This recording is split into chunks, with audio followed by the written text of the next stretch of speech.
नमस्कार, मी प्रोफेसर राजेश पवार. 10वीची जी मुलं आहेत त्यांना मी दरवर्षी गायडन्स करत असतो. गायडन्सचा उद्देश असा आहे, how to present the paper with speed and accuracy as per the board rule. 9वीपर्यंत मुलांना सेमिस्टर सिस्टम असते. फर्स्ट सेमिस्टर झाली, त्याचा सिलेबस संपला. सेकंड सेमिस्टर झाली, त्याची एक्झाम झाली, सिलेबस संपला. म्हणजे फर्स्ट टू 9th विद्यार्थ्यांना हाफ सिलेबस स्टडी करायचा आहे. पण 10thमध्ये असं होत नाही. 10thमध्ये तुम्हाला first lesson to last lesson सगळा अभ्यास करायचा आहे. सगळ्या पोयम, त्याचे रायटर, त्याची सेंट्रल आयडिया, त्यातल्या फिगर्स ऑफ स्पीच हे सगळं लक्षात ठेवायचे.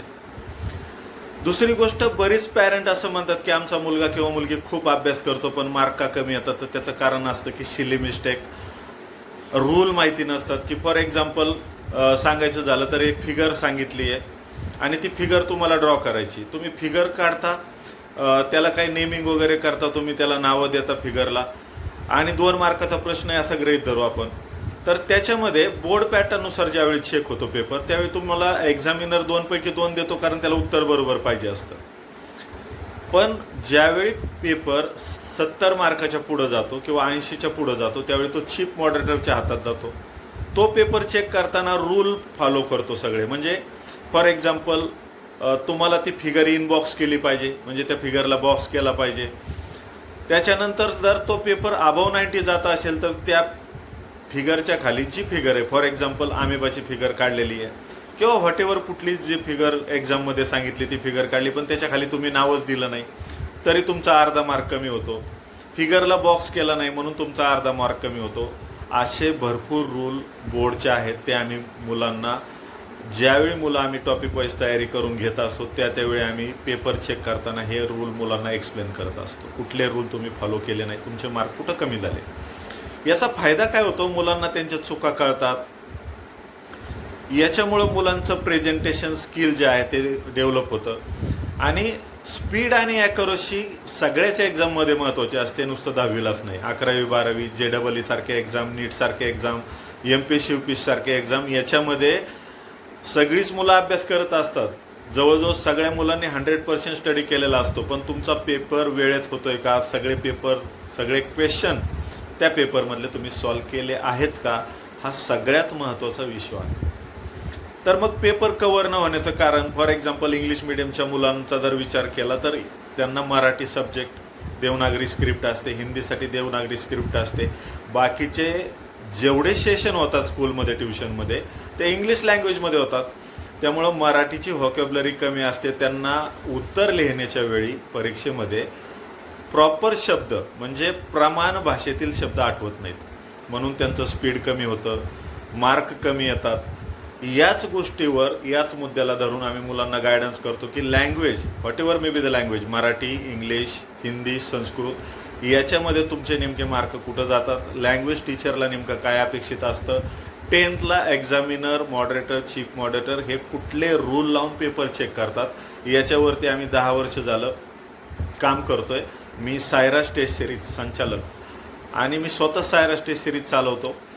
आमचा सगळा स्टाफ जो आहे तो एक्सपर्ट स्टाफ असतो. गायडन्स करणारा प्रत्येक सब्जेक्टचे स्पेशलिस्ट असतात, ज्यांनी बोर्डचे पेपर 10 वर्षापासून चेक केलेले आहेत. याचा तुम्हाला नक्की फायदा होतो. याच्यानंतर आम्ही आठवड्यातून 1 ते 2 वेळा सेशन ठेवतो लँग्वेज. त्याच्यामध्ये ग्रामर आणि रायटिंग स्किल, सगळे सब्जेक्ट, इंग्लिश सब्जेक्टचे ग्रामर रायटिंग स्किल, मराठीचे ग्रामर रायटिंग स्किल, हिंदीचं ग्रामर रायटिंग स्किल, हे सगळं करून घेतलं जातं. संस्कृतचंही ग्रामर शिकवलं जातं. याच्यामुळं तुम्हाला लँग्वेजचं परफेक्शन तर येतं, पण मॅथ, सायन्स, SST म्हणजे सोशल सायन्ससाठी सुद्धा आम्ही चांगली प्रिपरेशन करून घेतो. म्हणजे आमच्या टेस्ट सिरीजमध्ये ऑल सब्जेक्टची प्रिपरेशन होते.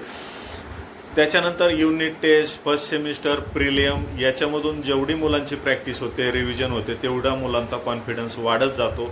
जवळजवळ माझी 10 वर्षापासून जेवढी मुलं इंग्लिश मिडियमचे आहेत, CBSEचे आहेत किंवा सेमीचे आहेत, ही सगळी मुलं अबव 90 असतात. माझे 3 वर्षापासूनचा रिझल्ट सांगायचं झालं तर मागच्या वर्षी ईश्वरी वाळके महाराष्ट्रातल्या इंग्लिश मिडियम स्कूलमधून टॉपर आली होती. नगरचीच कॉन्व्हेंटची स्टुडंट आहे. त्याच्याबरोबर विवेक लगड होता. त्याच्या अगोदर सेजल ब्रह्मे फर्स्ट होती, 98.80. तिच्याबरोबर अर्पिता झुंजूर 98.60. 3 नंबरला 98.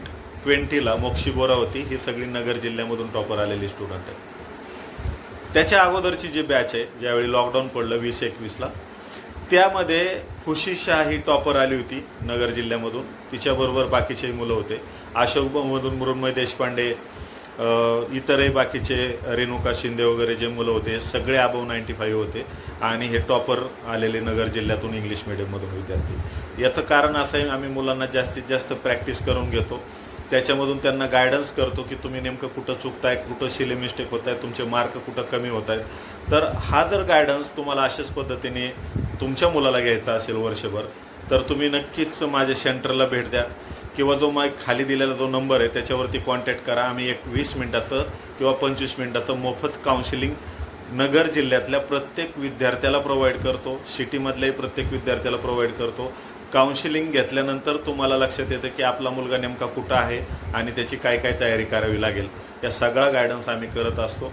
तर अवश्य सगळ्या पालकांनी आणि विद्यार्थ्यांनी याचा विचार करावा आणि नक्कीच या गोष्टीचा लाभ घ्यावा. धन्यवाद.